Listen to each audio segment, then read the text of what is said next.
Bit rainy here today.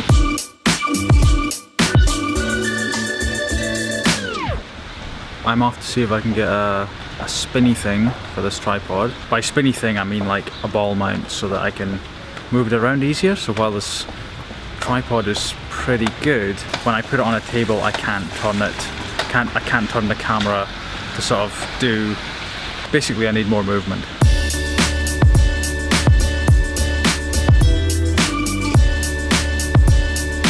How you doing?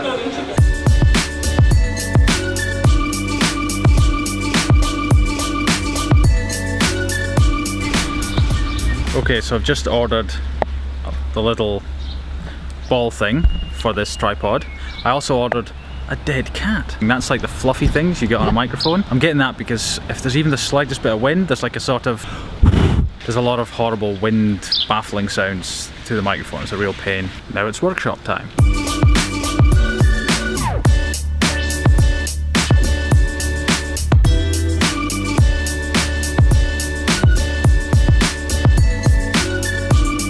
I've done more testing late last night and this morning of the titanium tweezers. Again, we're testing in those brown plastic pyramids, the small ones. We're just trying to get a smoother, it's still got a sort of stonewashed look to it. So what we're going to do now is test a bunch more. We've got another type of media called ceramic pellets. So the plan with those is to use them as a sort of intermediate step, because it's as if we're going from a very rough media to a very smooth media, kind of like using really rough sandpaper then really smooth sandpaper. You miss out being able to take out all the scratches in between. Now the funny thing is, I've got loads of media to choose from. Quite a bit more testing to do on that machine there.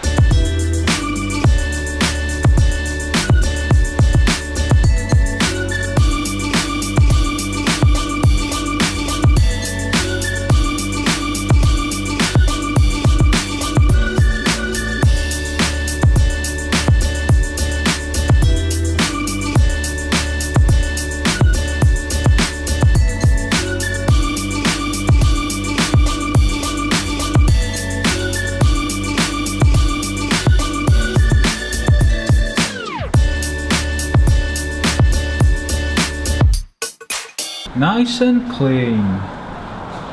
Time to put the ceramic pellets into there.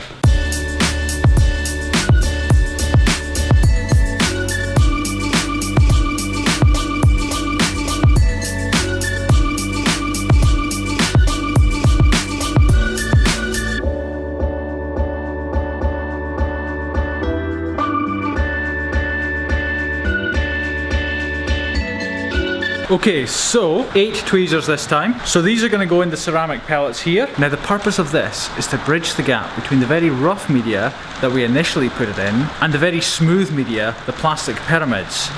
We're still seeing scratches, so these ceramic pellets hopefully should give a nice smoother final finish to the tweezers.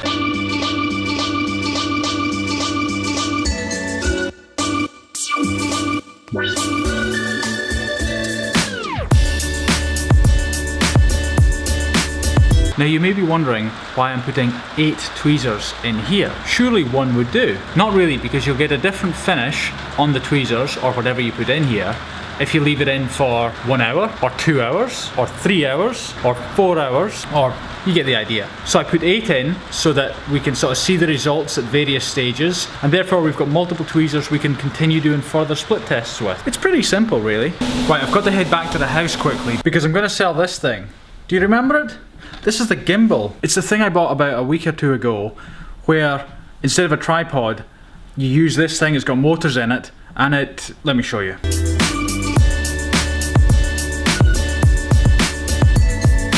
So, yeah, that thing. The reason for selling it is, well, there's 3 reasons. The first is that it's way bigger and clumsier and clunky than I thought it would be.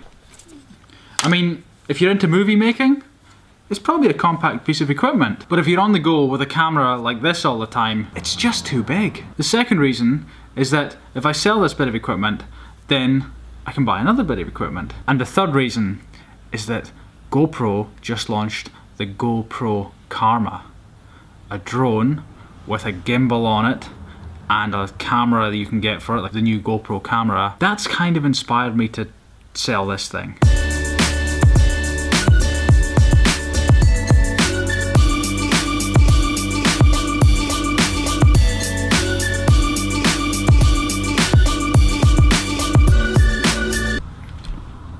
So let's talk about money. It's everyone's favorite subject.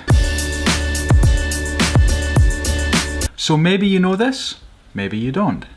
I design, make and sell various products out of titanium online from my website. Titanium pens, titanium mechanical pencils, tweezers, carabiners, lanyard beads. You get the idea. It's fairly high-end stuff. I generally won't design and make something unless it's the best, better than anything else. And that's something that carries through into how I make my own buying decisions. I almost always buy the best I can. In fact, no, I do always buy the best I can. To the point where I buy things that are, you know, has far too much spec than I need for my uses, but it's just the way I am. I accept that. But even allowing for that, I still drive a bargain when I'm buying stuff. I very rarely don't get money off of something I'm buying. If it's online, it's tricky, you can't really do much. In person, you almost always get something off. Most people, I think, don't ask, they don't try, maybe they feel embarrassed about asking for money off. I don't care. Even if I'm buying the best model of something in the shop, I'm still gonna push hard for a discount. Now there's a couple of things. Firstly, you don't want to say, can I get a discount, or do you offer a discount? No, you don't do that. What you say is something like, what kind of a discount can you do? Or how good a discount can you do on this? What's the best price you're able to give me? You just assume there's already a discount. Almost always, whatever you're buying, certainly in my experience, you'll get at least 10% off. Absolute worst case is they say, sorry, there's nothing I can do. And that's fine. But more often than not, you'll get 5%, 10%. Like sometimes you'll get 30, 40% off. And they're still making a profit, probably. I've gotten to a point now where I just can't even not ask for a discount. It becomes like a game. And you save money. So if you go into a shop and the item's $90, there's a good chance you're going to be paying $60, $70, $80 for it. But if it's $900, you could be easily paying $700 for it. And it's amazing how a few little words can literally be worth $200, $2,000 depending on what you're buying. So if you use the words, what kind of discount are you doing on this? 9 words could be worth $20, $200, $500. Like literally those words can be worth that amount. If ever I go shopping with someone else, usually I have to like drive and push for the bargain. People seem to be scared to do it. I'm not sure why.